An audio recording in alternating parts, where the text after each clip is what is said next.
I'd like to tell you a life-changing story about burdens and the power of choice. It starts off like this. Statistically, 1 in 5 women in South Sudan give birth to their first child before the age of 18. That holds true for the young lady in my story. Her name's Ava. On January 5th, 2000, 17-year-old Ava gave birth to a baby girl, Siama. For Siama, home was South Sudan in grandmother's big house made of clay and bricks and with the ceiling open to the sky, without running water. Water plays an important role in this story. Siama and her grandmother were inseparable until one day, Ava made a scary but courageous decision. You see, young girls in South Sudan and other developing countries spend an average of 15 hours per week fetching water. This means time away from school on dangerous roads alone. Ava didn't want this for her daughter, so she packed up Siama and what they could carry and took a long train ride to Egypt. It is because of Ava's courage that Siama was able to put down that jerry can. In Egypt, they lived with their relatives while they waited for Siama's new baby sister to be born.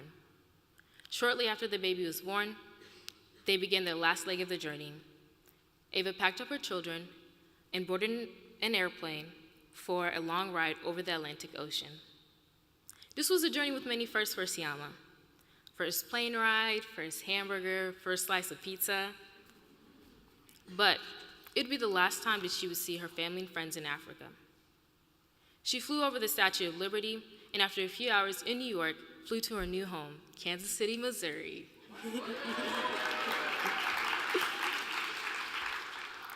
Here's where she began her new life with a new school, new home, new language, and a new name, Lily. That little girl is me.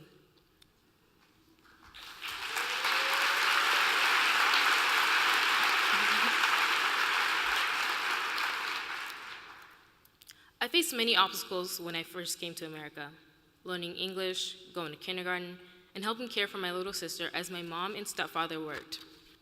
My parents wanted me to do well in school, but were far too busy to help me and support my efforts. But I wanted to do well, so I worked hard and tried my best.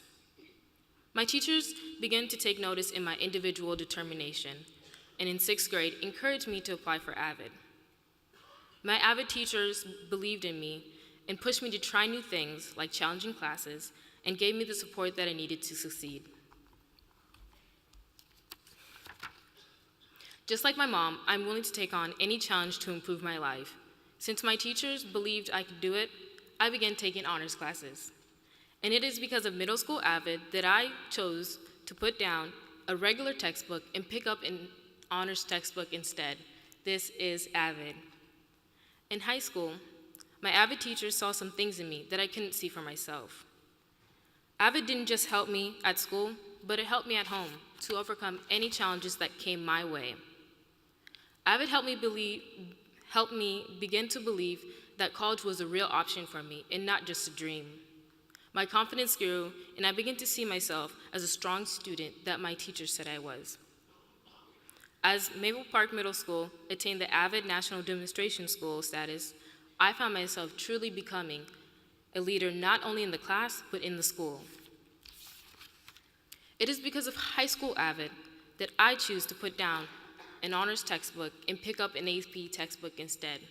This is AVID. When I was 15, my second brother was born.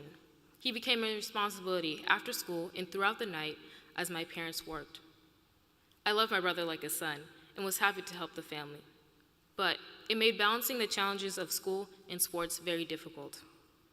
My plan all along was to graduate high school with an honors diploma, a challenge accepted by a few students.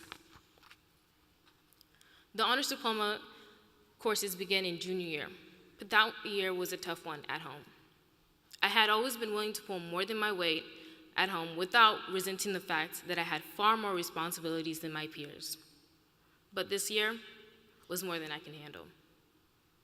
I told my honors diploma advisor and my AVID teacher, Mr. and Mrs. Marcantonio, that I had no choice but to drop out of the honors program. They encouraged me not to quit while promising that they would stand by my side every step of the way, and they have. They've become much more than that teacher and advisor. They've become my school mom and dad. Will you please stand up, Mr. Marcantonio?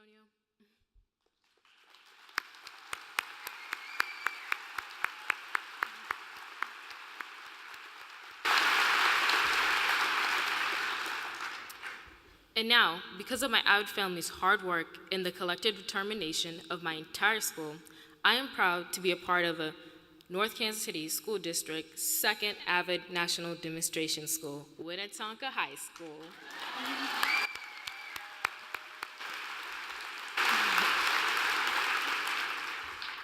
And it is because of my Avid family that I now hold this honor diploma with pride. This is Avid. Girls from South Sudan have quite the burden to carry, but because of my mother's courage, I have had lots of choices of what I can pick up and what I can put down, and I'm grateful for her to that. And it is because of Avid and the supportive family that I have been able to make choices to challenge myself and to achieve my potential, and I'm so grateful for my Avid family for that. This is Avid.